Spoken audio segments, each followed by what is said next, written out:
Mic checks echo, I'm the sound of the brawl. Canvas creaks, flesh slaps, bodies rise and fall. Steel cage dreams, no escape. All pain, blood stains mixed with the sweat and the chain. Adrenaline surging my veins, spit fire. Crowd chants feeding my soul's desire. Turnbuckles tremble when my wrath collides. Glory's the belt and I'm taking the pride. Boom. The squared circle where legends collide. Boom. No mercy, just a wild ride. Boom. Lights flash, fist clash, can't resist. Boom. The squared circle digest.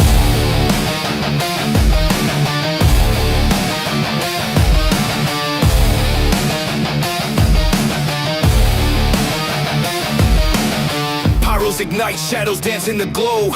Ringside roar, it's a gladiator show. Chokeholds tighter than the grip of the night. Climbing the ropes to new championship heights. The mat's a battlefield, no room for doubt. Every move calculated, every scream a shout. The bell tolls louder than a sinner's regret. This is the place where the bold never forget. Boom. The squared circle where legends collide. Boom. No mercy, just a wild ride. Boom. Lights flash, fist clash, can't resist. Boom. The squared circle digest. Boom. The squared circle where legends collide. Boom. No mercy, just a wild ride. Boom. Lights flash, fist clash, can't resist. Boom. The squared circle digest.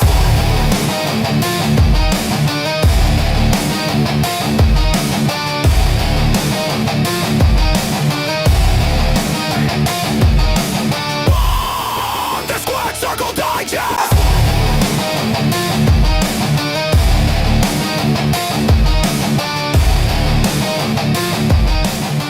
It is Wednesday, 7:40p. It is the place to be. It is the Squared Circle Digest. I am Sean Stanley. The young man below me, that is the great Frankie Fresco. Frankie, how's your week, sir? I guess I can't see myself. I don't know why. So Hold on a minute. Hold on. No, I got you there. I don't know. You're there. I see the video that I'm there, but for myself, I'm not. Hold on. I'm going to jump out and jump back in and see if it works. All right. Okay? I'll be All right right, back. the great Frankie Fresco was there. Now you see him. Official DJ Minnow already in. Well, it's good, sir. Frankie Fresco has disappeared. You won't see him there anymore, but he'll be back in about 7 seconds. This is a 7-second pose for Sean Stanley.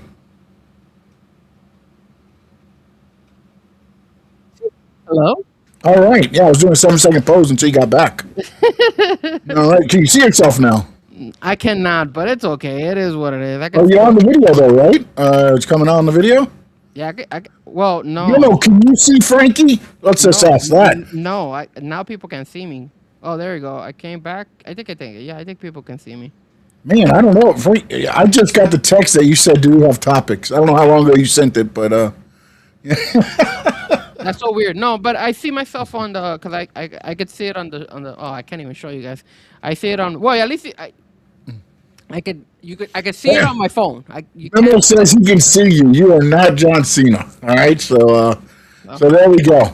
The great Frankie Fresco. So how has your week been thus far? Good, man. It's been busy getting some stuff done, and I'm excited because the World Cup is right around the corner. It starts tomorrow, so I'm excited. And then your boy Frankie Fresco, I am gonna be. It's been confirmed. Yeah, you're working, right? You're working some of the World Cup. Is that correct? Well, on June the 27th, I got today confirmation. June 27th, Colombia plays against Portugal here in the Hard Rock Stadium. There's different block parties for the Colombia versus Portugal game, and you guys know I'm Colombian. So I was officially booked, and now your boy Frankie Fresco will be DJing at the Hollywood block party for the soccer game.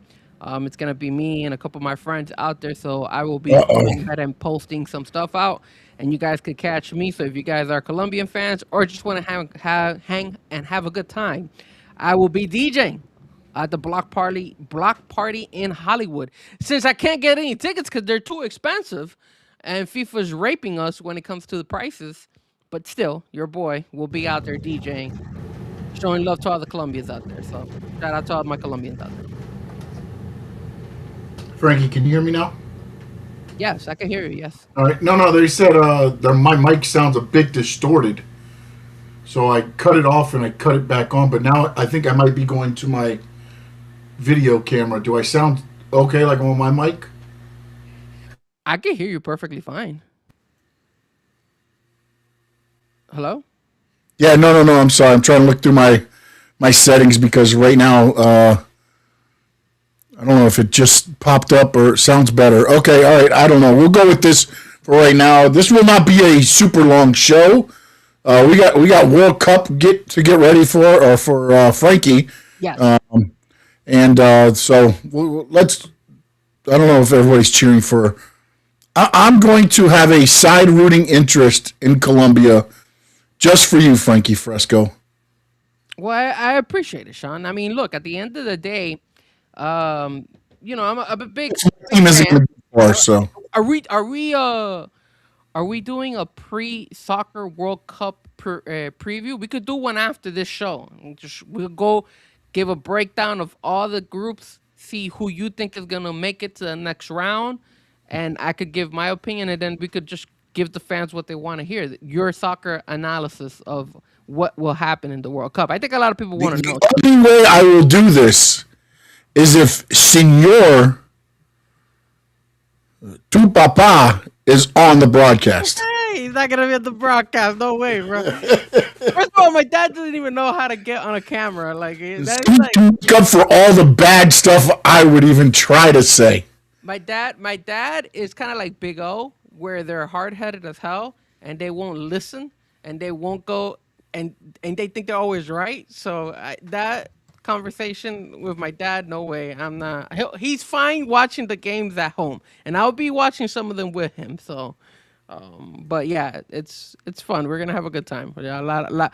We love soccer, man. This is like, I, for us, the World Cup is like such a blast. It just sucks that the United States and FIFA screwed it for a lot of us because the goal was for like me and my family to go to a couple of these games, but so expensive, it's ridiculous. But it is what it is. All right, I'm going to try to talk out of my video camera. Do I sound okay? Ah, Sean, you sound horrible, sir. Okay, that's not going to work. All right. So how do I sound okay to you, but everybody else is telling me I sound terrible on the... Well, the thing is that I'm not saying that you sound Like... for me. You sound very loud, but it's still. It just. Last time we did this, remember last time a couple weeks ago, I said, "Hey man, your mic you sound a little bit weird," but we went with it, and the people said that you sounded perfect. Yeah. So I don't know. I'm not tripping. Do I sound bad? If I sound bad, let me know. I don't know. How about this? Does that sound any better? That sounds better on my end, yes. And see, Josh is saying that you sound loud. But, I mean, Sean does speak very loud, though. That's the problem. What? Yeah, exactly. You see? I think it's just I think the YouTube doesn't want us on Wednesdays. I can't see myself. Your sound sounds really loud. I don't know what's going on here. Steven Gonzalez says, no, unfortunately, Frankie, you sound good. Ah, Mimo says I sound better. I'm sorry. I'll try to get through this as quick as we can so we can get to the great World Cup coverage that we'll have next, which will be Frankie Fresco talking about all the groups and me just sitting here looking at them. So that's what our coverage will look like. Frankie Fresco this week. Let's dive into the quick topics. MJF injured, hyper extended his knee against Roosh. Had to cancel a independent show. He will be on TV, and everybody's like worried about. But the interesting thing that I think people forget about is this: usually, if these guys go to an independent show, they're booked to wrestle. They're not booked to just show up and be like, "Hey guys." So MJF's not gonna, he can go to AEW TV and cut a promo with an injured knee. You're not going to go to an indie show and just go there to be in the audience when you've been paid to wrestle. So your thoughts on that? Because again, apparently AEW thinks you have to have fighting champions. So it's official that MJF is officially injured. He injured his knee. Yes, he sent out a thing saying it's still swollen, it hurts, he hyperextended it, and he canceled one date, I think, for Now, independently. now, question: Is he? Is it gonna affect any of the pay per views? Like, is he fighting at Forbidden Door? Do you know? Supposedly, he is going to fight at Forbidden Door. That's the reason he's not. Again, he's going to show up to TV to just do promos and probably advance whatever. I doubt there's any physicality with MJF at this point, and if there is, it's going to be probably somebody sliding into the ring and him rolling out just to make sure nobody touches the knee or anything like that. I would think. I would not push it any more than that. I mean, look, if I don't think he even has to be on the card. I don't either, but if If you're going he, to have him on there, yeah, don't. I think because this isn't this the wasn't this the same way they had Adam Cole a couple years ago where he was like running down and then he accidentally hurt his leg and then He after jumped that off the stage and broke his ankle, which killed the devil gimmick. yeah. So I mean, a lot of things could happen. Don't bring him, or if you're gonna do stuff with him, just go ahead and have like a promo or a segment, done somewhere else where he doesn't have to be involved, and that's it. You don't need you you know how WWE sometimes does it where look, Saturday night main event a couple of weeks ago they had Penta fight and defend his belt, and I don't think we had I think that was a Saturday night where I don't think we had a championship match Other than that one, I think that other was than it. that one, right? So That was the Becky one but it was a disqualification that lasted like 2 minutes. and you know what? Maybe this is a good thing for AEW because maybe what they could do is they could go ahead and why don't you give the headliner to the AEW Women's Champion? Like, why does she doesn't head ahead? I mean, Tekla's been doing a great job. I think this is a good way for her to probably even maybe headline one and see what you get from the crowd reaction. See if the crowd actually enjoys it. Maybe focus a little bit more on her and put a little bit more weight on her, and then let her kind of carry that pay per view. There's nothing wrong not having, the AEW champion, not wrestle. There's nothing wrong with that. So I think they could go a different route. This could actually be a blessing.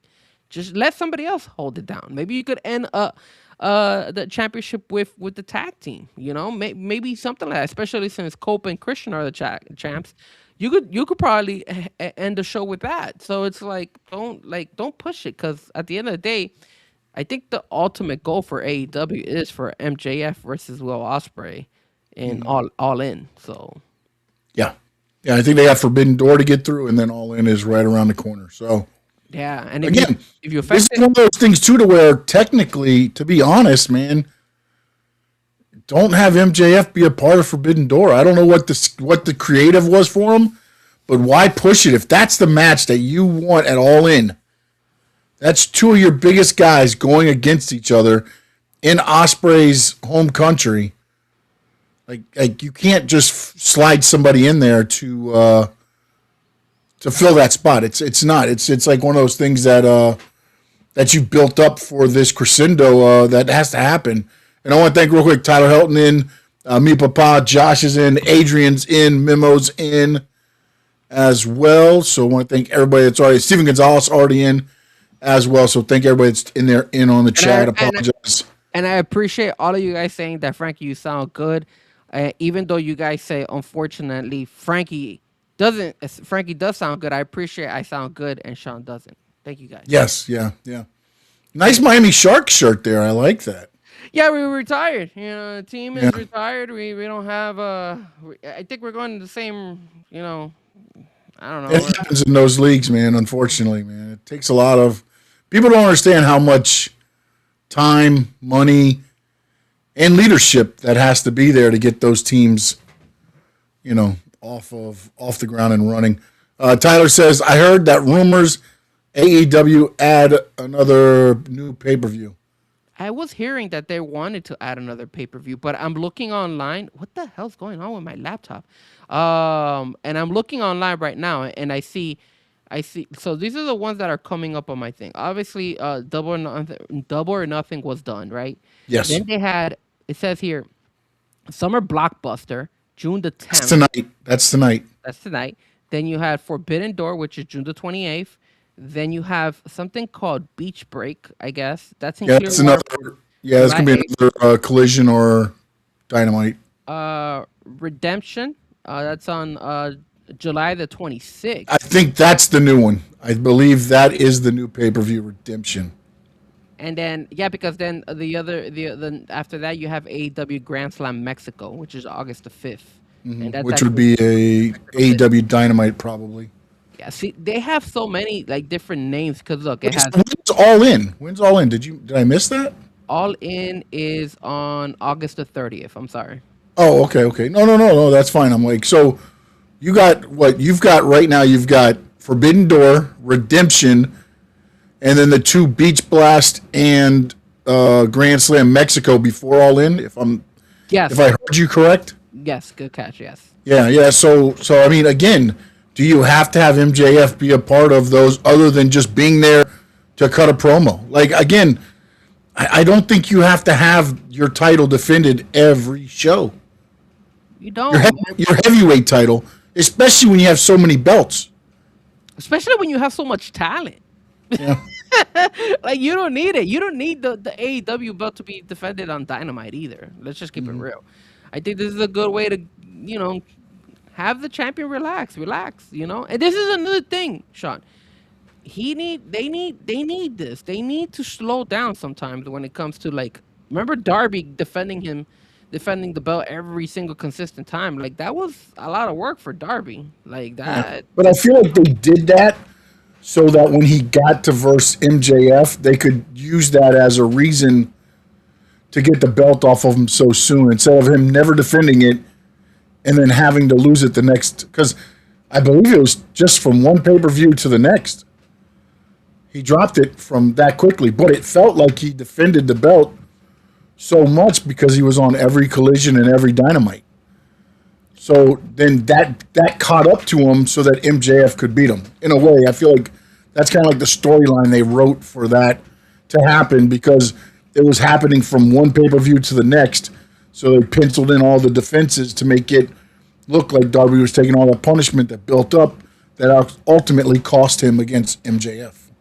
Yeah, I mean, I guess I don't know, man. Like you said, and like I've said, I don't think MJF needs to wrestle. Just No. you could keep him relevant on Dynamite. Just show him here and there, and then let him recover really well. And then once he feels better, and like I said, hopefully he feels better by All In, we could have that main event between MJF and most likely Will Ospreay. Even though we've seen it before, but obviously a lot of people want to see that fight again. Yeah, but again, I believe this one is going to be the launching pad for Ospreay.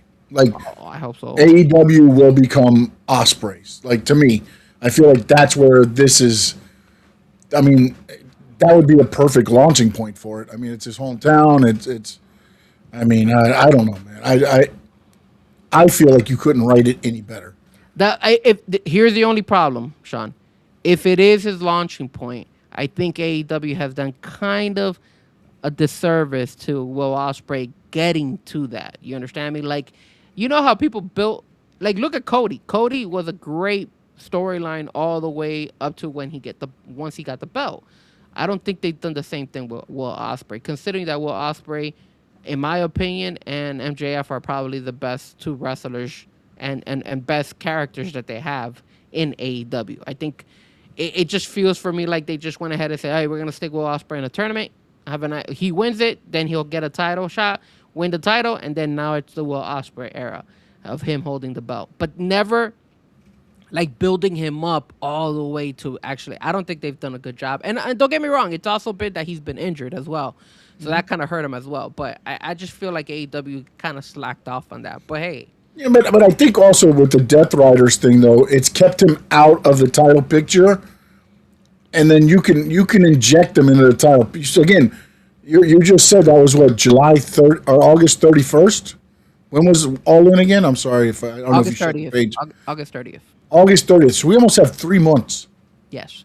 before we get there. So again, if you injected it too quickly, now we're getting burned out on it and like, okay, just give Osprey the title.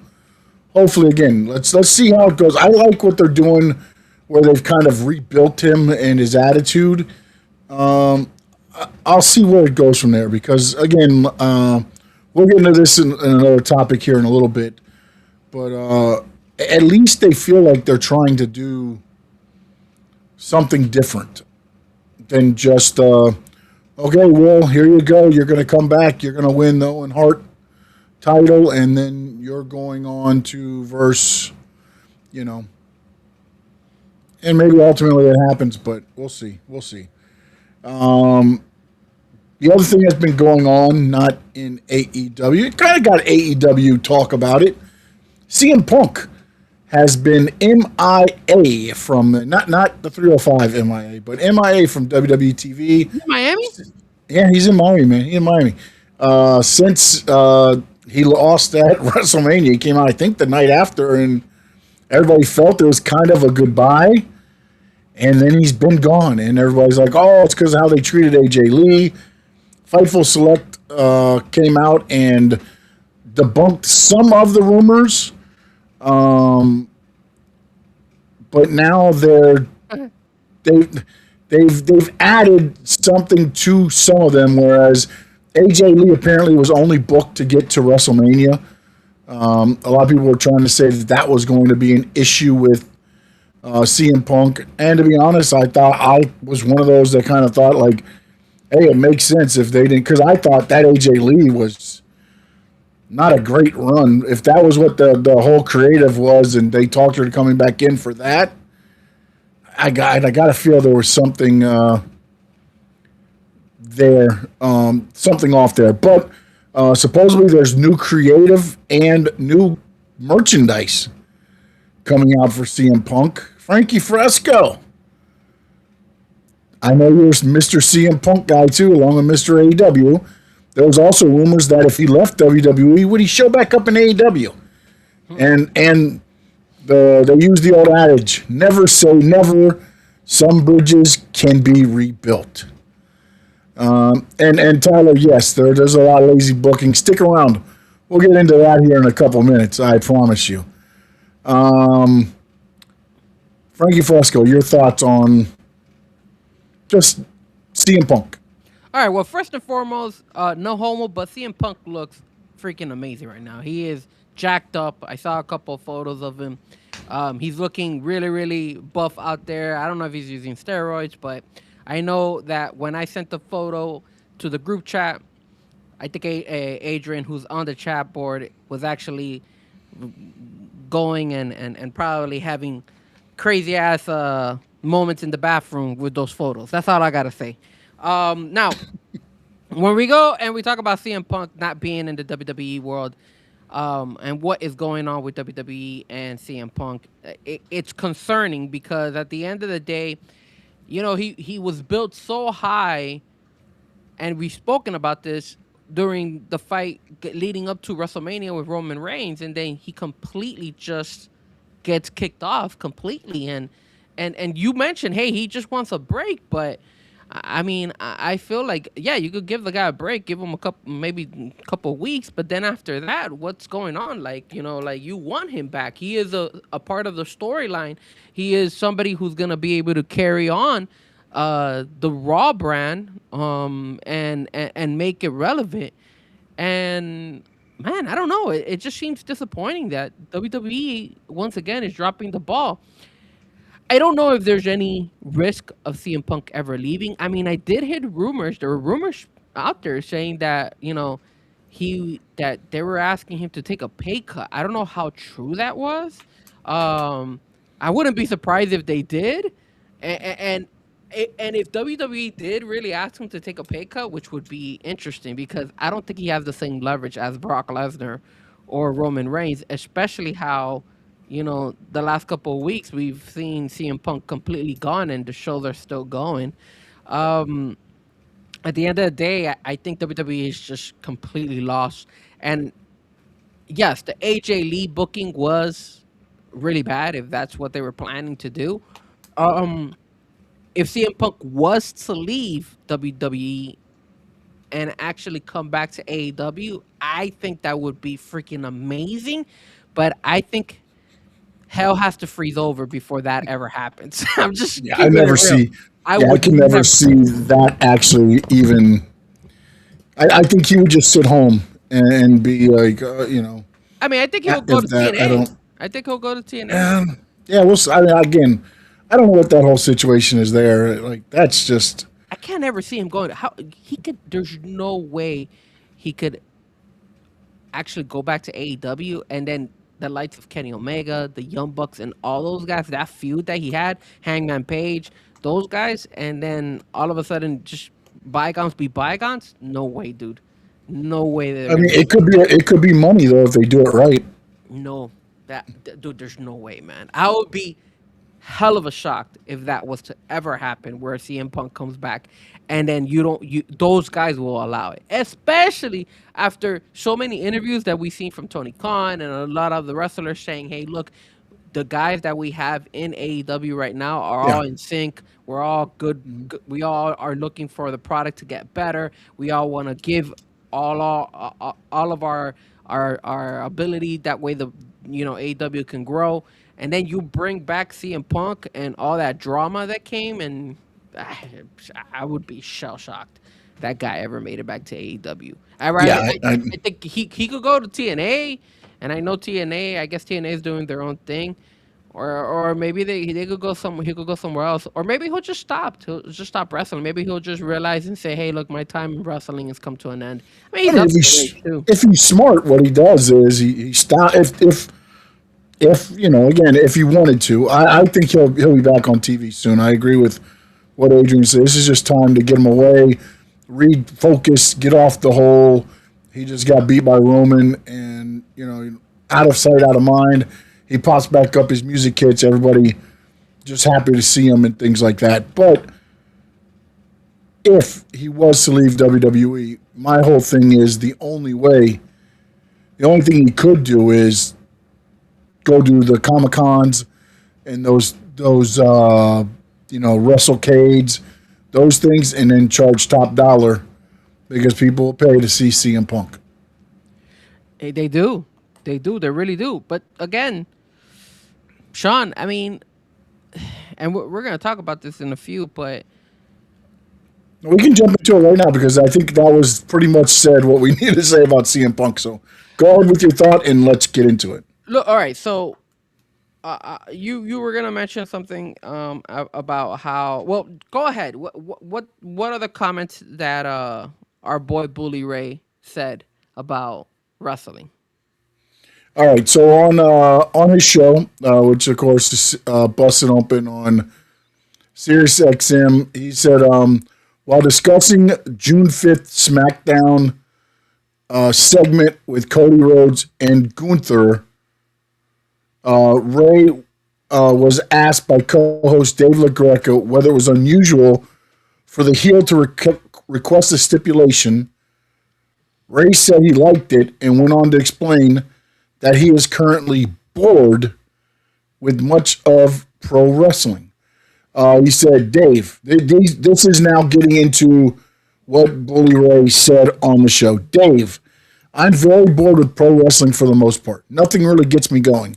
Every once in a while in the WWE, every once in a while in AEW, every once in a while in TNA, something catches me, something resonates with me, where I'm emotionally invested. But for the most part, I'm very bored. Everything is very cookie cutter. Everything is very safe. I would say maybe AEW, if there's risks to take, AEW will take some more of the risks. So having the heel make the stipulation, you're like, isn't this weird? It's different. And I'll take different right now, said the Hall of Famer. He went on to say, even the segment to open SmackDown was very safe. Here comes Gunther. He's mad. He messes up the announce tables. He stands on the announce table. Blah, blah, blah. Here comes Cody. Let me hit my pose. Let me walk slow. Let me slap some hands. Let me get in the ring and talk. I mean, give me some layers to this. And to this shit. Give me some depth, he added. And there's where his comments were. And Frankie, want to get your thoughts on this, and then I'll get into mine because we kind of talked off camera here before we got on the thing. But I'll say my piece after. I'll let you go first, and then I'll. All right. So here's my situation right now with wrestling in general. I think the problem that we're having is that we're not invested, and the people who are running these wrestling shows are just throwing haymakers just to see what hits. There's no sync between what they're giving us and us as fans enjoying what they're giving us. Because I agree 100%. There are some times that I'm not feeling the shows. I'm not into the shows. I'm not as excited as like back in the day when I'd be like, oh man, I gotta watch the show. Oh man, this is great. Oh man, we got this. I mean, look, there was such a huge letdown for WrestleMania, building up to WrestleMania. There's been weak shows when it comes to the Saturday night main events in the WWE world. When it comes to the AEW world, we get a great pay-per-view, but the Dynamites and the Collisions don't live up to expectation. At the end of the day, I think the problem with the wrestling world is that they're too predictable. And I think they've gave too much for us to know about it. I think at the end of the day, like for example, those whole shows telling us about, what's real and what's not, the ins and outs about wrestling and all that stuff, that's hurt a lot of people because you kind of know and you kind of see what is going to happen.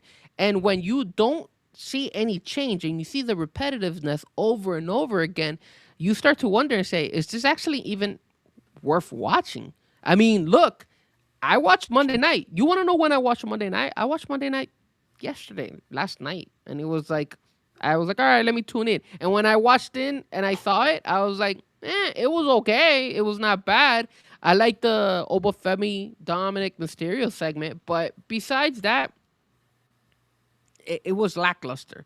And a couple weeks, a week ago or something, it was Seth Rollins and all that stuff. I mean, again, a lot of repetitive stuff. And like you said, WWE's way of giving the show is somebody always comes out at the very beginning. They'll either talk or say something. Here comes somebody, it interrupts them, says something. Then you get some scrawl between all of them. Then all of a sudden, the general manager is going to come out, say, hey, we're going to go ahead and set up a fight between you, and this is going to be the main event. And there you go. That's probably 90% of how they always do the shows, both on Raw and on SmackDown. And it's just so predictable, so lackluster, that it really just doesn't get us excited. And I'm going to tell you something too, Sean. I don't know about you, man, but I think moving all the shows, the programming to Netflix and to ESPN and all this crap and all these damn commercials and all that crap, I think it's ruined wrestling too. I mean, for me, it's hard to watch wrestling on Netflix sometimes because I thought it was going to be better. And I think since day one, it was very, very elevated, and then slowly it has gone worse and worse and worse, and to the point where I'm like, you know what, man, I like to skim through it. Like I'll be like, screw this. That's why I kind of waited until Wednesday, because I was like, I could fast forward through this, I could fast forward through that, and nobody has to worry, and I don't have to sit here and watch a show for 2.5 hours. I could just go through like the main parts that I feel like are okay. But yes, right now for me, I think wrestling is kind of and it's kind of hard to watch right now. Yeah, I have not watched a live show in probably 6 months. I am totally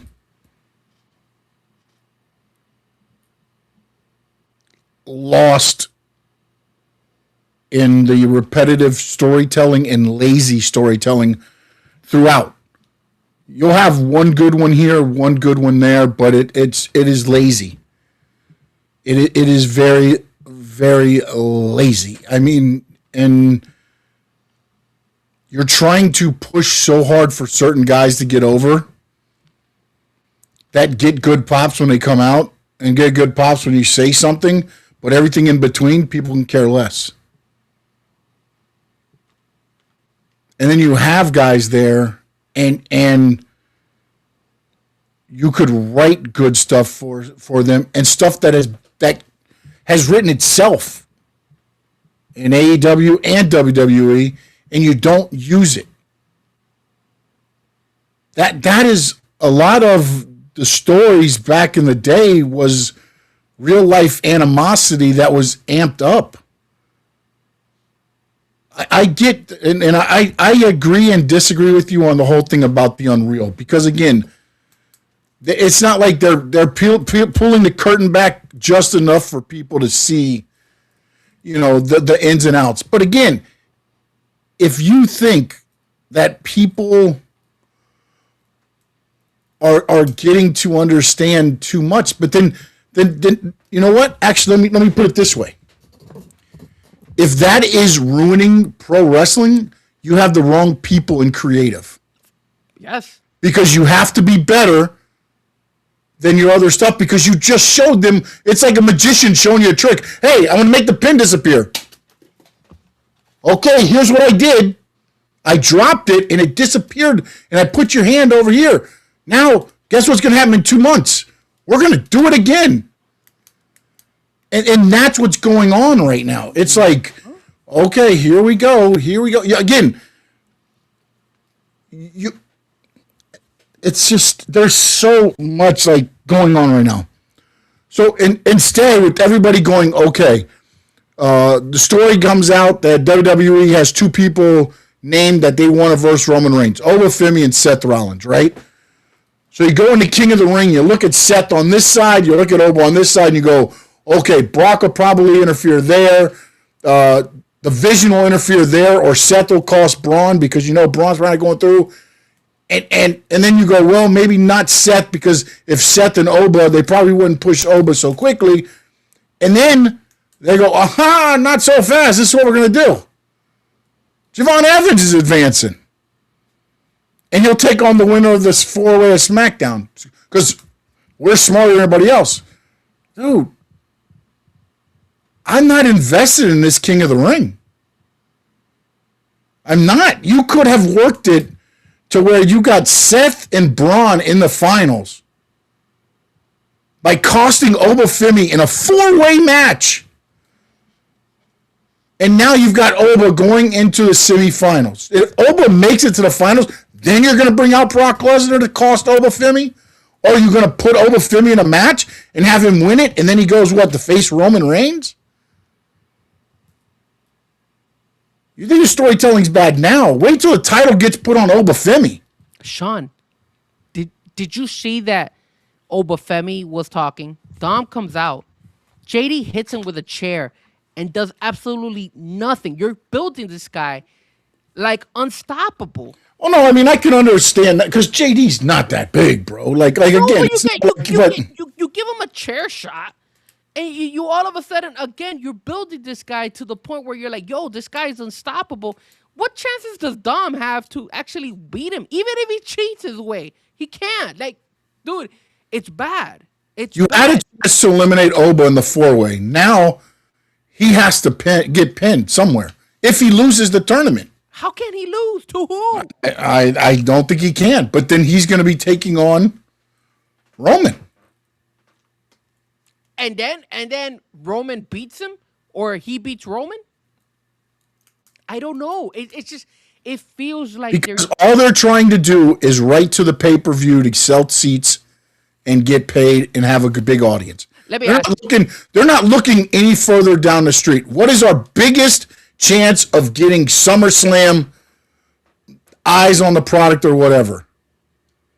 And it's, what if Oba took on Roman? Or what if Oba, again, the whole thing should be Oba retiring Brock Lesnar at Minnesota, if that's the case. Like, that's already written itself. It's 1-1. But now you've got to, where you had a chance again, and a 4-way environment, Oba doesn't have to get pinned. Oba could have took somebody out through the barricade and somebody quickly hit a roll up and boom, now he's out of the tournament. Why you put him in a tournament, I don't know. But It's the same thing. Like, why did they put Liv Morgan in the tournament? She is the champion, and you have other girls that could actually roll in there. There's a storyline they could have easily created and put more emphasis in it, which is Roxanne and Liv Morgan. They could have been building that. I saw that they did a little bit this past Monday, but they could have been building this a long time ago to the point where you don't need Liv Morgan in the King of the Ring. you realize Liv has not defended her title yet since she won it. No, because they're clueless. And then look, what you just finished saying is a very No, good point. I'm not saying, look, as a fan and you're watching it or whatever, yeah, it sounds sweet. You get Oba, you get Roman, you get them to fight each other. But then what? Then what? That's the problem they're having right now is, great, you had the WrestleMania, you had a couple storylines going, you had it going great, then what? They're just putting everything all at like one shot. Like, hey, let's do this. Let's do it. Like, This for is the example, seats, and they wanted the money for the thing, and then what? And again, this is the one thing where, like, you know, when you look at what AEW does, that is their formula. Their TV is okay. They make their money on the pay-per-view because they give you, you know, matches you probably wouldn't see, probably way too many matches. But that's their formula. Now I feel like this is the formula that WWE is going to, but they're trying to. Dude, you have Netflix. There's no rating on Netflix. You could go back to the Attitude Era if you wanted to on Netflix. And yet, you do nothing. You keep it calm. You could do whatever you wanted on Netflix. And instead, you're keeping it a calm, regular program like it's on USA or where Fox or whatever other one. No, you could have added stuff to this, made it different, and instead it's the same old, same old.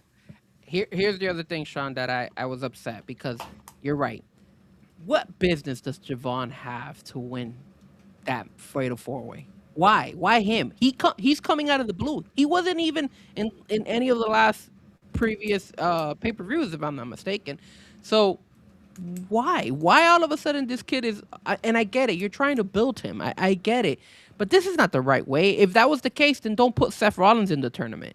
Don't put Obafemi. At the end, what are we gonna get? Javon Evans versus Obafemi in the final? I mean, again, it's like they're forcing these guys onto us. Look, yesterday, Tatum Paxley lost, and she was saying her goodbyes to everybody. It looks like now they're bringing her up, and it's like, whoa, like, dude, like, slow down. Like, you're bringing everybody, and you're trying to feed. No, it's because everybody. it's the TKO way. It's again, I guarantee you, they're probably told if this person's making over so much money, they get cut, or you bring them up to the main roster, and that's what's happening right now. It's TKO to me. Looking at it, it's about the money, the pay-per-views. Let's get top dollar for those pay-per-views, and they're missing the mark on the storylines. To me, they're rushing through storylines to get what? Like, again, Brock and Oba's 1-1 between Backlash, WrestleMania. If you're 1-1, and I'll go because I don't think that you're wrong, Josh. But let me ask you this: if you're 1-1, I beat you once, you beat me once. Why do I need to jump in and cost you a match to get the rubber match? That writes itself. This is the easiest writing of the story. Like, it's got to be Oba against Brock. I mean, it writes itself with that story. You don't have to have Brock come out and cost him. That's lazy. That's lazy to me because you're looking for it to happen at some point. Because I don't think Oba's winning the King of the Ring. Because then what do you do after that? He goes and takes on Roman? And what, Roman's going to beat him? There's nothing there that again, how do I get invested in those stories when you look at them and say they make no sense. And here's the other thing you have to also. This is the problem I've had with AEW TV forever. Forever. And now WWE is doing the same thing. Yeah, because what does AEW like to do? AEW, look at Ciampa, came from WWE, and here, let's give him a fight and give him a title belt shot, and he won the belt. And that has always been the issue that we've had with AEW, where we say, hey, their storylines, they need work on that shit. They need to build on it and make it actually relevant. That way, hey, let me tune in on Dynamite, because if I don't know what's happening leading up to the pay-per-view, if I see MJF versus Tommaso Ciampa, I'll be like, what the hell? How did that come about? Oh, I had to tune into Dynamite. I had to tune into a Collision. No, AEW likes to just say, hey, look, we'll throw a tournament here.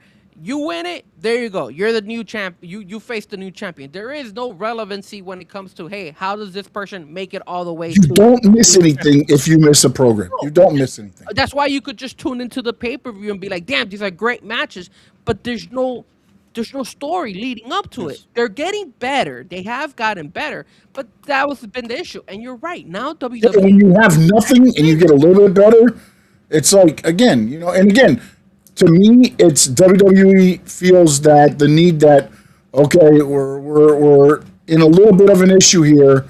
Okay, break out the bloodline. All day, bro. All day they brought that. And it's like, this is not failed main event Joe Uso.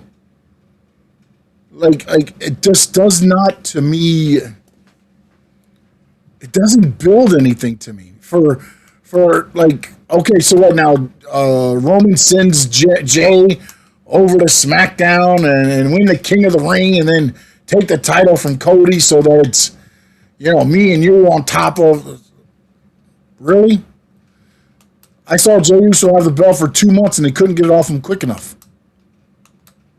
And again, I see Adrian on the chat board, and he was saying, hey, Frankie's a homer. And he says that also that it's still real to me. Damn it. Raw was good, brother.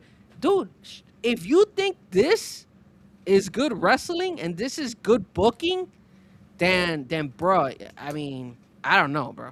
I don't know if that you're trying to be a big homer, or if you need to go and watch the previous Raw. Raw had moments when Chad Gable came out and got the pop he got. Like, again, it's little things that WWE does not capitalize on. The same with AEW. You got Chad Gable at the height coming off of El Grande Americano. What are you going to do with that? LA Knight was at the top for a while, and people are tired of it now because you never do anything with them. And now he's lost the to me, the fans. Yes, they pop when his music hits. Yes, they say LA Knight. Did you watch the rest of the promo? He was saying stuff and the crowd stayed silent until he said, F your family. It's sad. Because nobody believes in LA Knight because you never give him a win when he needs it. It sound look, and guys, correct. Look, me and Sean are on the same page here. Correct us if we're wrong. If you guys are on the chat board, don't forget to hit the like. Don't forget to hit the subscribe. Tell us if you feel the same way. If you feel, but Adrian, here's the problem I got with that is, like, I just enjoy the show. Give me a reason to enjoy the show. You want 3 hours of my time to watch your show? Then give me something to enjoy. Not a 15-minute segment and then 45 minutes of whatever else after that. It's like, that's why, again, I'm not mad at it. I just don't watch it. yeah, I'll tune in later. I'll catch up on it afterwards. Or whatever. I'll treat WWE like I treated AEW. I get everything I need from social media nowadays. Like, I don't have to watch a program. I got YouTube. I can watch the whole, everything good that happened. This is how crazy it is. AEW and WWE. They take a 3-hour show and make a 9-minute highlight reel. That's sad. There you go. There's your pro wrestling. And here's the thing, also, Sean. Um, I feel like some of these companies are just focusing on like big moments, like what's gonna pop and what's not. Like you even saw it in TNA the other day when they had the taping of the Hardy Boys wrestling against I forgot the name of that group, but you had Jeff and all of a sudden I think it was spitting out stuff from his mouth, and he was like because he got some flour stuck, like poison flour stuck in his mouth, and he was like gushing out Oh yeah, that's venom. the Garden of Eden or something like that. Yes, Mystery yes. Garden, whatever. Yeah. And they did that for like a pop, like wow, here we go, like a big huge pop, and I feel that that's what happens with a lot of these with WWE, TNA, AEW. They just want pops, certain pops. That way, when it leads up to like their pay-per-views, people would just chime in and tune in. Whatever happened to them just going ahead and like look at the Chad Gable? I believe he was on SmackDown. He showed up on SmackDown, and I believe he showed up on Raw. Like, invest on him. He is coming off a hell of a fight, a hell of a storyline in the AAA world. Do something about it. Invest to show us that, yo, like, we want Well, to see. they are actually they're doing something with them by doing the whole, going to all the luchadors and apologizing for how he, what he did and this and that, and then he came out to save Ray. So I mean, again, but they got it. They need to keep that going. And to talk about, no doubt said, I'm a little confused. LA Knight never gets a big win, but weren't you just saying Oba's being misused by winning? Oba's not is hot right now, and they are using him. Yeah, but Oba should be an Andre the Giant. Like, my whole problem with the way they used Big Show is the problem where, like, those are guys that are attractions. They're not guys. Andre never won a heavyweight title. The reason he was never put in that position until WrestleMania 3 was because how would you logically book Andre the Giant as the heavyweight champion? How would you logically book Oba Femi as the champion? I'm not worried. Look, they can push him to the moon. My worry is, okay, he wins King of the Ring and gets a title shot. You can't Kevin Nash Goldberg him and just kill that momentum by having Roman beat him, and Roman being the only one that beats him. Like that's where I get into the whole. And again, maybe I just look. I like wrestling. I love wrestling, but I also love the fact that it's entertainment, and it should make you react to something. And lately, other than the pay-per-views, which was like WrestleMania, Backlash, I just, there's nothing there to make me go, great on TV. And Adrian, I agree. It is different perspective. It's not always good. It's not always bad. I'm not saying it's bad that there, but again, if you want to build on what you had, you've got to build on it. You can't just be like, hey, we're happy with 1.6 million people, 1.6 watching us, so we'll just keep doing things. I feel like they've gotten to the lazy routine. Like, hey, it's working. We're getting the eyes on. We're getting people showing up at pay-per-views. Let's just keep going with this. Instead of saying, okay, how can we better this? How can we take a step up? How can we get an oh shit moment? How do we get, again, I mean, I know Josh said it's so predictable. Wrestling, if you watch it long enough, can become predictable. But why can't they throw in something where,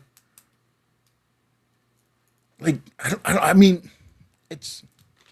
Dave, Yeah, man. Maybe I'm just. Maybe I've lost my smile. Maybe Sean, for pro wrestling. Maybe that's what. Here's another thing. That's what we go to. Here's another thing you also got to realize. I mean, I'm pretty sure Dom Mysterio came out. I think Liv came out. Both of them complaining, saying, "Hey, they're not doing anything with us for a while," and then all of a sudden they brought him out of the blue. You all of a sudden have Javon Evans winning out of the blue. You all of a sudden have any craziness over Femi all of a sudden popping up, and they're pushing him like there's no tomorrow.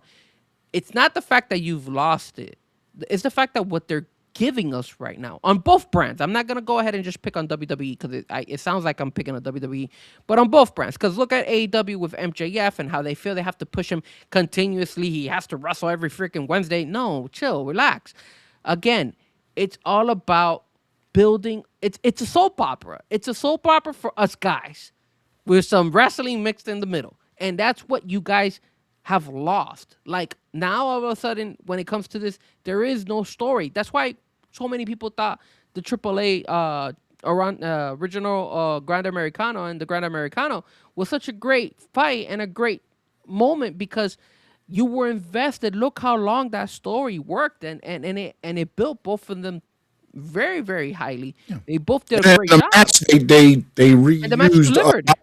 a lot of the stuff that had happened. Came back. What's her name? His name, Pimpa, whatever. Came back as one of the, Pumpanelli, some shit like that. Something like that. Yeah, it's just, man. And again, my problem too is this: I'm sitting here yelling about creative and everything, but I don't know what they're working with. I don't know what they're being told to from above. Well, did you hear? And I don't mean Triple H, and I don't mean all that. I mean above. Like, look, this is what we're expected. As long as our pay-per-views are getting this many views and this many buys and people are coming to the arenas, it's business as usual. And again, but it just feels like it's stopped. It's like running on a treadmill now. It's just over and over. Did you get a chance to hear what Karrion Kross said about Triple H? I was upset that he didn't reach out to talk to him after he got let go. I saw that. I don't know what else. Well, is it okay if I play this sound? I sent it to you on Instagram, and I could play this sound. I'll put it on the mic, and then you guys could tell me what you think about what he's saying. Hold on a second. Let me raise the volume here, and I'm gonna play this. Let me put it just close to the mic. So check this out. I would say that there are people who call things in, and he has to make the best of what they want to play out on television and the PLEs. Mm-hmm. That's just my guess. And I base that on pattern recognition. And that's a thing that has become very prevalent, especially with like Gen Z. When it comes to entertainment, if you're creating something episodic with continuity, when continuity fails, there's a red light that goes off. People go, what happened here? Especially with wrestling. Back in the day, you hear about guys on punishment booking. Well, suddenly this push is killed. And then you hear months later he got in trouble outside of wrestling, so they didn't feel like they could depend on him. Or he hurt somebody, he dropped somebody in the head or something. Now that there's new players involved, when there's a failure of continuity and people don't like it, it removes people from the suspension of disbelief, that entertainment, you know what I mean? I don't think that's him. He has his own patterns that I think were aligned with what the audience mostly wanted to see, and that's speaking as a person who used to work for him. And I knew when he could call all of his shots, and I had an idea of when he couldn't.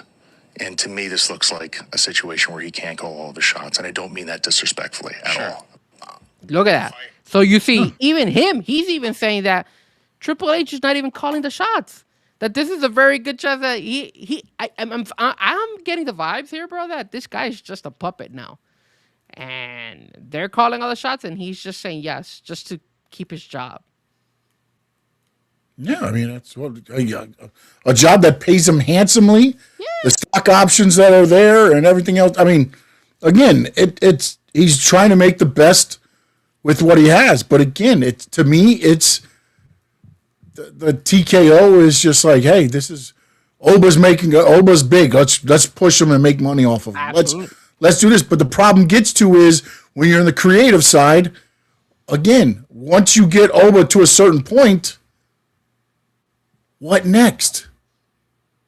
And What that's next? and not only that, Sean. What happens if all of a sudden you have Oba? They tell Triple H, "Hey, we're gonna put Oba in, and you need to push him and all that stuff." And then all of a sudden, out of the blue, one of the guys is like, "Hey, you know what? How about we push Javon now?" So now Triple H has to step back and be like, "Okay, now let's go ahead and bring Javon some way somehow," and that's the problem. You're just throwing out ideas, and then this guy has to kind of like try to create as much as possible and put it all together. That way, it makes some type of sense. But it's hurting the product because he should be the one saying, "Hey, look, guys, relax. We don't Well, need." problem too is when you're talking about this real quick with the continuity thing, you might have booked a 6-week program. You get to week 3, and now they're like, yeah, we want to use this guy here. That's not even close to what we were trying to get to here. And now, and then us, at home, the fans are like, what just happened?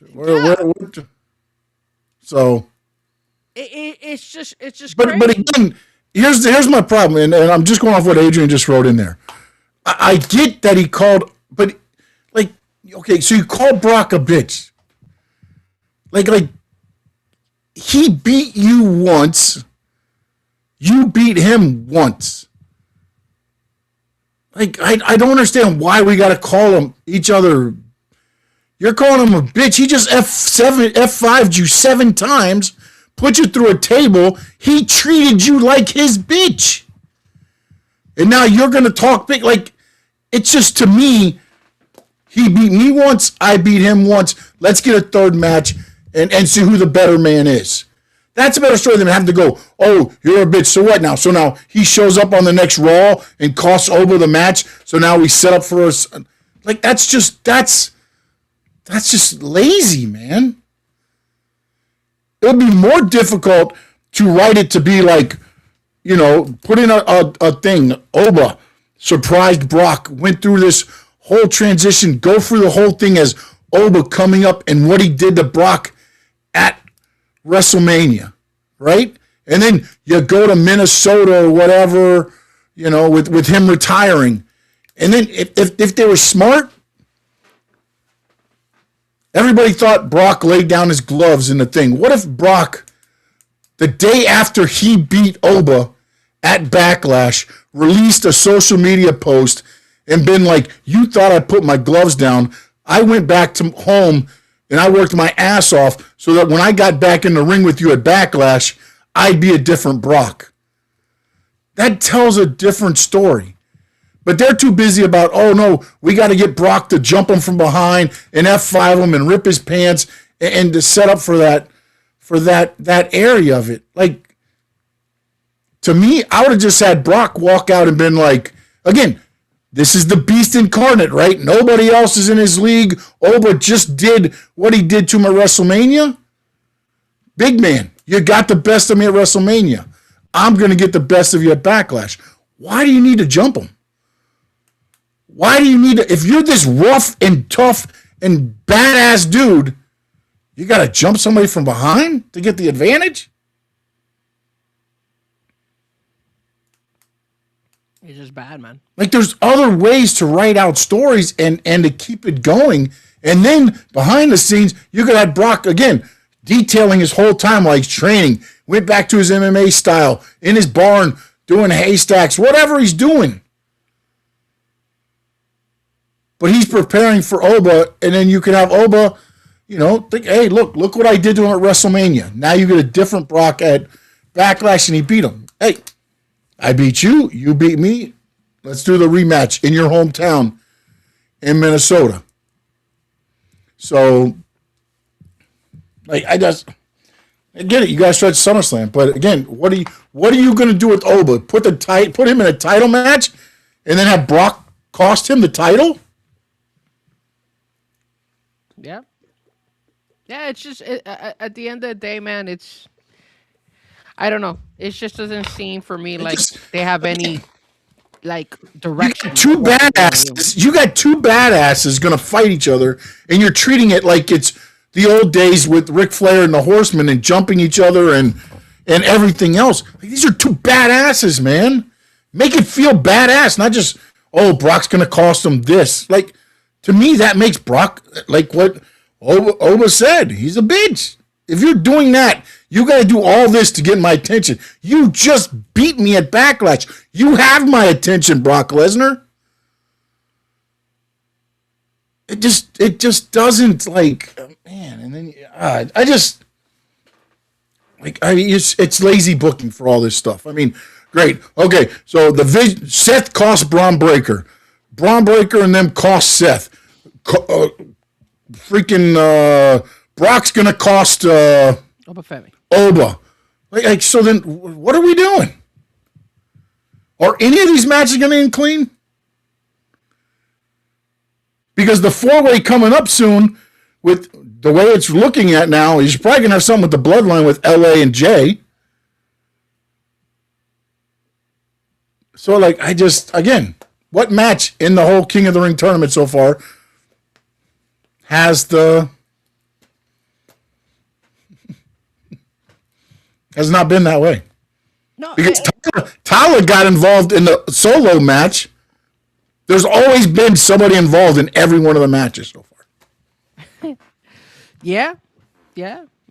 I mean, it's just, I don't know. It's just, it's not selling us on it, and it seems kind of disappointing right now because they just, I don't know, they're just trying to hit on certain things and see if it sticks and it makes sense for them, but I don't know.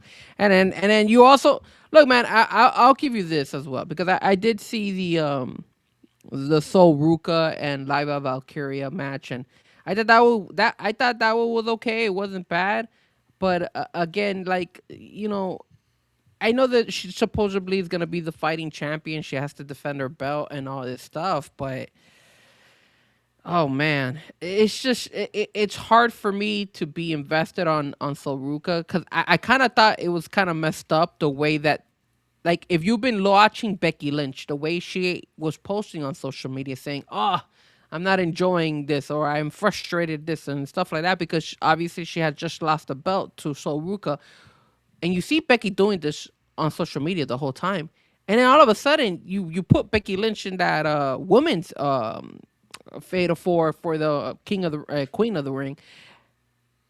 What was the whole point of her doing that on social media? Like, why aren't you not continuing the storyline with her and Sol Ruka? And yes, you could have Sol Ruka fight and defend the belt and all that stuff, but still have Becky involved in it.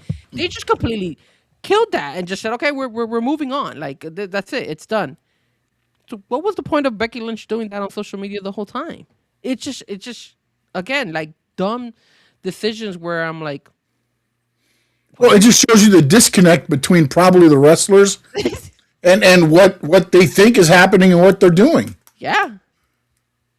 Because Becky's like, well, I just lost my belt. I'm going to be upset about it. Oh, wait, the next night okay. Wait. I'm not going to have anything to do with the title anymore for a while? Oh, okay, well, again, it's really like the disconnect. There's a disconnect there. And again, as you said with what Karrion Kross put in there, and also, Brother BKL, good to hear your mother's operation is complete. Hopefully everything went well there. Good Thank you stuff. for tuning in. But the problem I have with it is, again, it's about the money, man. And again, if you tell Triple H this is what you're doing, this is what he's just got to do it. And it turning the product, at least for me. I don't know, and for you too. Obviously, I feel like we're not invested anymore. We're not into it, like saying, "Oh, this is what I gotta watch wrestling. I gotta watch the show." It's losing its edge. And Still watch it. I just don't have to watch it. I watched a couple of the Raws after the pay-per-view, after the PLE, to catch up on. But I don't have to know what happened on them. Again, we talk about it. We discuss some of the stuff that goes on. Adrian and Tony, 2 Raw for SmackDown, they discuss a lot of the stuff.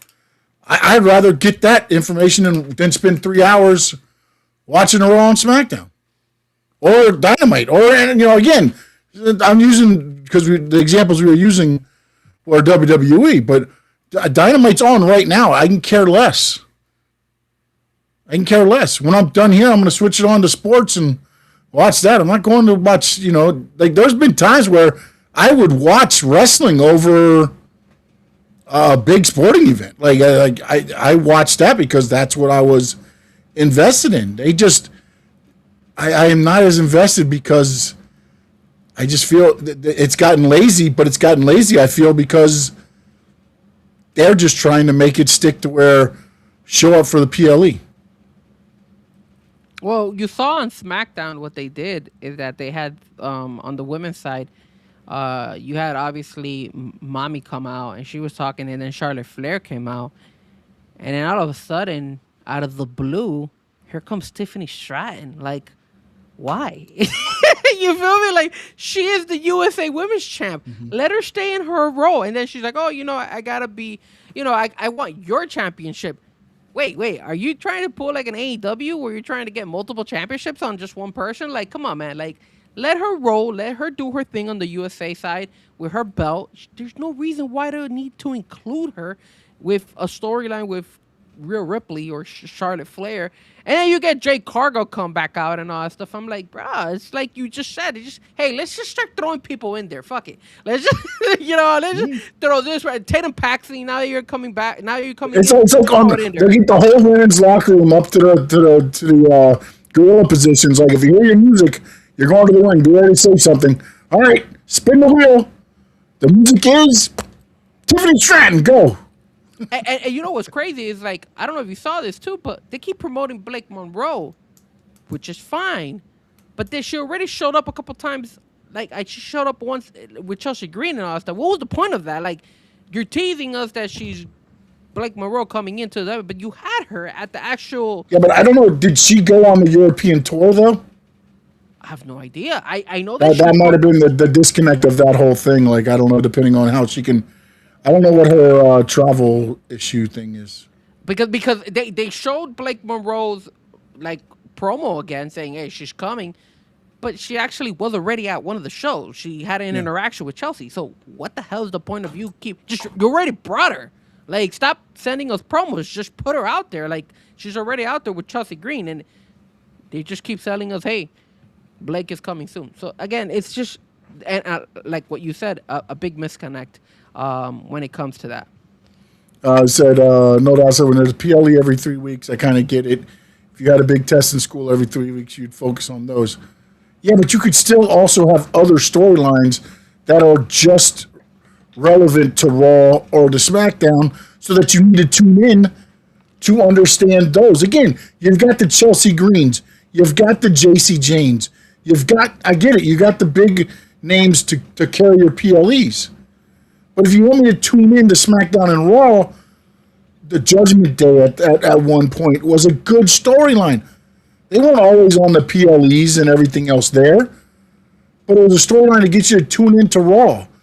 Like that's what they got to go back to. You have to almost write storylines for the TV shows with the mid-card talent, and then have your, the guys that are on top and gals on top promoting the PLE, but at the same time, now you're promoting your PLE while keeping interest into tuning into SmackDown and Raw, because if I miss it this week, I won't understand what's going on next week with the shows. Even when Roman wasn't there for the Bloodline angle, look at what they did with them.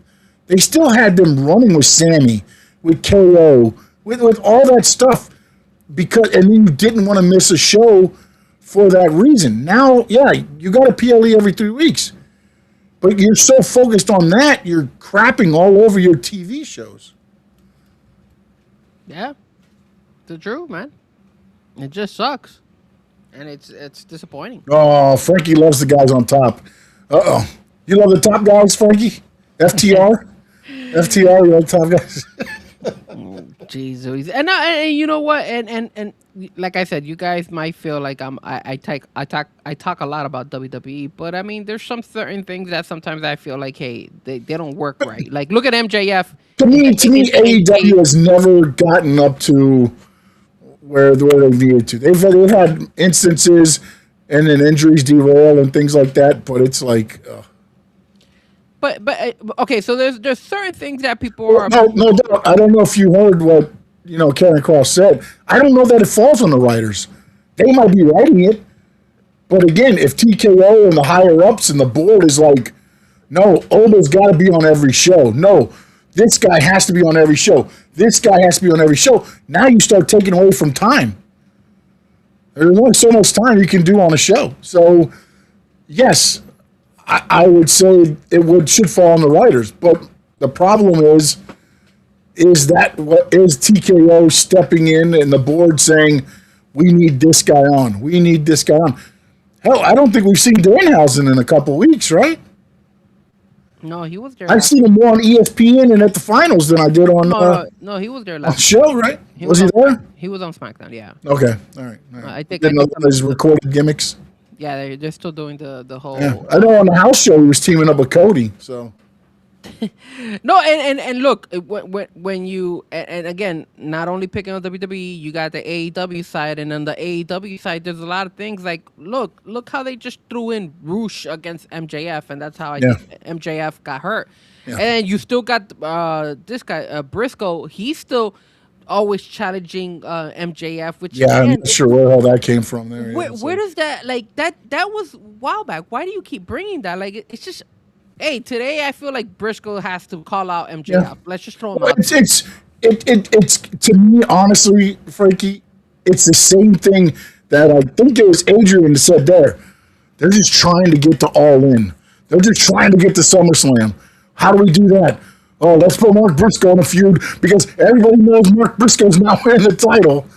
So MJF fights him and beats him again, and then, but it's like, you I mean, can't come up with something better. Look what they did to Mercedes Moné. She finally made her return, and that's what they did for her.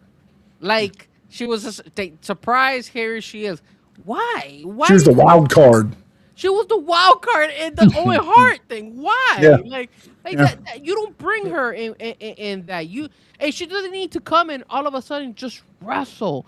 Like she could have easily just come out on one of the pay-per-views. Maybe she could have been at Forbidden Door and just said something and didn't have to even wrestle, and that'll get even a bigger pop.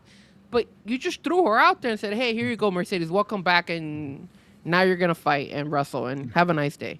Nah, man, it's just And then lazy. they tried on the broadcast to be like, "This is the lady that beat her for 2 of her titles." And it's like, come on, we're gonna do this now. She lost like 12 of all her titles, so now you can do this. But here's the other thing too, man, is when I look at TV right now, I think Danhausen's one of the better things on WWE TV, and I think Leo Rush is one of the best things going on AEW TV. Not the stuff in the ring, although he's great in the ring. But, like, for instance, last week, Conglomeration finishes the match. They're walking to the back. Leo's music hits, and they all stop. And he walks through them with the whole thing there. Gets halfway through, they start walking, and then he stops, and he turns back a little bit, and they freeze up. And even Tomohiro Ishii is doing this, by the way, too. And you don't know, this guy was like I don't know how big he is, but he's a huge Japanese wrestler that like is no nonsense, and he's just doing this, and then he turns back around, and they all run off. You know, and then now they've got Takeshita carrying the title in a backpack because he's joined the Conglomeration. Yeah. It's silly stuff, but Conglomeration has become a focal point of Collision and Dynamite, and they're not necessarily doing anything on the PLEs. You know, and I get what you're saying. Well, PLE, yes, you have to focus on it, but you got to get back to using the mid-card guys and gals to make your TV, you know, can't miss in a way. Yeah, you're gonna have hits and misses, but right now you're doing nothing. Anything you do now would be better than what they're doing. Did you see that Will Ospreay and Mark Davis, where everybody and their mother came out for that fight? Another, just like WWE, everybody. Here comes the this guy Moxley and his crew, and then the Don Callis crew. Like, come on, dude. Like, I mean, it was great for a moment, I guess, but dude, like that's too exciting. And you want to know what pissed me off too? In all honesty, is like you had this guy who just turned here. What's his name? The what is his name? The champion that he just fought Mike Bailey. What's his Kevin name? Knight. Kevin Knight. Kevin Knight. Kevin Knight. And Kevin Knight just turned heel, and you put him in the Don Callis family. Why? Why do you put him in the Don Callis family? Let him be a heel on his own. Let him do his thing. Let him build himself up. You don't have to stick. How many people are in the Don Callis family? Like 20,000, bro. Like, again, dumb, and it's just simple writing. Like, hey, today we're just gonna stick you in there because yeah, we should put you in there. Screw it, and think it's gonna pop. And again, those are missed hits. Those are the ones when you're like, man, what are you thinking, dude? Like, it just doesn't make any freaking sense. You're losing me by putting your. Now I have the feeling that what's gonna happen with Kevin Knight. Eventually, he's gonna lose the belt and he's gonna fall away, and people are gonna forget about him. That's the reality true. 'Cause that's what. Look at what happened with Danny Garcia. Somebody had mentioned it earlier when we were talking the AEW portion. Danny Garcia has fallen completely off once he joined John Moxley and his crew. And you even mentioned it last week when he was doing his thing going like that and all that stuff, that he was a lot better. And it's true, he was better when he did all that. So it's just like, man. And the other thing too is with wrestling, it's a lot of perception, man. And look, Daniel Garcia, I walk up to him in a bar, he may whoop my ass. But the perception is, looking at him, guy's not an ass kicker. No, he is a Strowman guy. He's a guy who's out there like he's a baby all day, bro. Yeah. And he's entertained. He's not a badass. He's not. Yeah. So Yeah. So yeah. it's just disappointing, man. And I agree with you 100% that right now wrestling is just and Adrian, I know you've been seeing and I've been reading your comments. It's not that I feel that wrestling is bad and wrestling is good, because there's gonna be moments in each one. It's falling short in the sense It's flat. that It's flat right now. It's flat. That's what it is. It's not that it's bad and it's not that it's good. It's just that it's not like, man, remember when we used to be like, yo, I really gotta watch the show on Monday, dude, because this guy's gonna come out, or what is The Rock gonna say next, or hey, man, they're building it up, and again, it could be just because of how many shows they have, and they're just cramping them all up and trying to just do stuff really, really quickly. That way, they could just have something out there. But at the end of the day, it just falls flat right now, and I'm more into AEW because at least AEW is starting to get, I think, a little bit of more momentum, but they still make their dumb mistakes too. But I'm hoping that that's the saving grace, because to be honest with you, man, it's just WWE for me right now it's not entertaining. It's not fun. Neither of them are. None of them are. It's not fun, man. And it's look, man, we're old school, man. We've been watching wrestling for years, and it's just not. Well, it's not fulfilling anymore. Like, I'm not calling my friends and telling, yo, did you guys see that Monday night, bro? This thing, did you see this? Did you see that? Nah, man. I'm just like, okay, that shit happened. Okay, whatever. Whatever it is. Oh, did you read this? Did you read that? Yeah, sure. I saw it. Yeah, but nothing out of the ordinary that you could be like, damn, I really, really enjoyed the show. It just feels like right now it's flat. And there are parts that I feel they're missing. But again, if it is from the top, above, meaning above Triple H, nothing's going to change because it can't. So, No, and like what you said, Adrian, he says, I understand. Look, I just love it. Don't agree with everything, but I'm not going to stop watching, so I'll make the best out of it. And here's the thing. I'm not going to stop watching it either.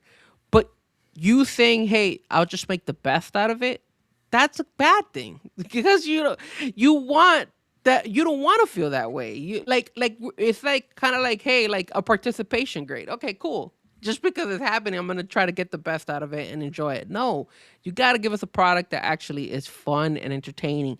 That at the end of the day, people are gonna be like, damn, fuck. We're watching wrestling. This is fun. WWE is back. AEW is kicking ass. TNA, AAA, all these companies are doing something phenomenal. We're not there. And it sucks. Nope. All right, Frankie, let me know where they can get you, my man. You guys can reach me at Frankie Fresco on all social media platforms. Also, don't forget to hit the like and subscribe to Squared Circle Digest every Wednesday. We're doing every Wednesday. Hopefully this doesn't change, but as of right now, it's every Wednesday. And then if you guys are gonna be in town for the World Cup here in Miami, you're gonna catch your boy Frankie Fresco, as I said at the beginning of the show, spinning in Hollywood for the block party for the Colombia versus Portugal. So if you're in close to Hollywood, Florida, or want to go and check out some soccer games, I will be spinning over there for the June 27th game, which is I'm excited. Gonna be wearing my Colombian jersey and showing love to all that. I mean, that's gonna be deed up. And if any single guys out there that want to probably run into some beautiful women, I'm pretty sure there's gonna be plenty of Colombian women out there. So just saying, just saying. And then of course, don't forget the World Cup, obviously. Let's go Colombia. Let's go USA. And let's go my third team, my surprise team, Mexico, baby. Mexico. Let's go Mexico. All right, check me out at SS_Sports Talk on X, Stanley Media House everywhere else. Hit that like button, subscribe. Appreciate you. Adrian, no doubt I appreciate you for hitting that subscribe and like. You can catch Stanley Media House over at Stanley Media House Network, the Frankie Fresco Network on YouTube. Make sure you hit the subscribe on both of those. I didn't know I was yelling at you. I apologize, no doubt. Apparently my mic is loud once again. I want to thank everybody that was in on the chat with us. Adrian, no doubt. I know Memo was in earlier. Tyler Helton was in. Josh was in. Brother BKL was in. I know me Papa was in. Josh was in. I think I said that already. Maybe I didn't. I watched on X. Oh, what a freak fart EG. We appreciate you, buddy. Thank you for tuning in there, man. He apparently got the best promotions. Tyler Helton, there he is. I said thank you. Steven Gonzalez was one of the first ones in. Appreciate you, sir. Hopefully you're still there with us. I know we had issues early on. Memo there as well. So thank each and every one of you. Watch on X, on Facebook, on Twitch. Jump on over to the YouTube channels. Hit the subscribe. Hit the like. Appreciate each and every one of you hanging out with us. Uh-oh. Did you read what Adrian said? Yeah, he did say that I'm gonna run through some stuff, and absolutely I will. I'll try, definitely. There it is. That coming from right there, the guy that likes the top. Enjoy, guys. Have a great going. So long from the Sunshine State. Later. To Papa.